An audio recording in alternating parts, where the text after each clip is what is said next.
What's up, everyone? I hope you're having a great day, and if you're not having a great day, just remind yourself that your future self is having a great day. But if you're having a difficulty to switching your mindset to that timeline, it's really okay. But then I advise you to go to a mirror right now, because if you hold a smile for 30 seconds, it gives a message to your immune system and gives it a boost. And so this is the reason why people who laugh a lot are in general more healthy. So to explain this further in a more scientific way to prove that the statement is really true, different emotions create different body chemistries, because if you take a look at the receptors of immune cells, you can see that they're connected to the molecules of emotions. So to give an example, if you're having a conversation with someone that is emotionally leveled, those cells are literally responding to your body, and so if you choose to be self-destructive, it will only give you more self-destructive cells. If you do the opposite, it will bring the happy cells. So I also brought this up so you can realize that if you're having worries about a particular subject, you should think if it's worth worrying about. Because negativity is not just a thought, it's a whole process in the soul, physical, mental, and emotional body. So instead, it's better to ask yourself the question, am I in the position to change this worry? If yes, grab a paper and pen and write down possible solutions for that issue. And if it's not in your power to change the worry, for example, Trump being president, just accept that feeling that it's like that and let go. Because the people who are able to change a worry like that will do it whenever the time is ready.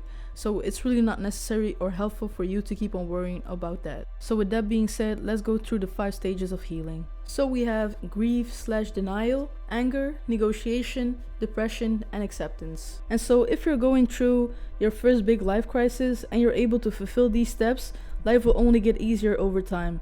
Because after this process, if something bad happens, like somebody of your family dies, your body is less likely to act ignorant on information you know. And so your body and mind will despise you crawling and staying in a black hole. Instead, because you went through it already sometime in the past and acted accordingly to fix it, your mind will activate the intentions of the healing stages to get through it. So I'm not saying you won't feel sad. I'm saying your mind and heart will accept the pain, and once you accept the pain, you took the first step of letting go of your pain. And so being in that black hole will be for a shorter time of period. So let's go to the first stage, grief and denial. So real quick, what is grief? Well, it's an emotional suffering, in many cases caused by the loss of a relationship. So we can say this is a result of abandonment or rejection. So the feeling we get is a sense of loss.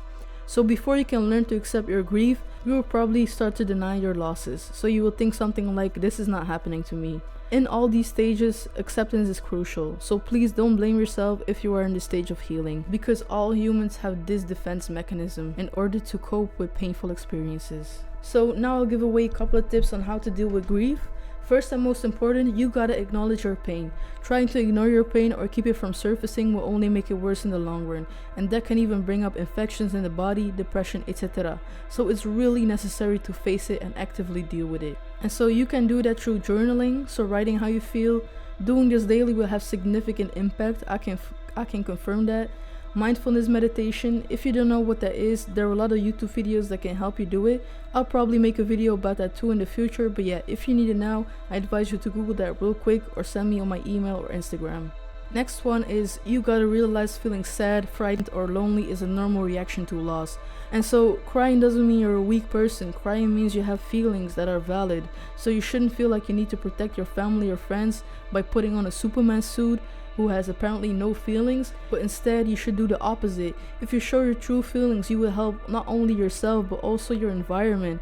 And so emotions are made to make us grow, and also you gotta realize that emotion is what makes the world go round, because without our emotions we wouldn't care about our passions, the people that we have in our lives, etc.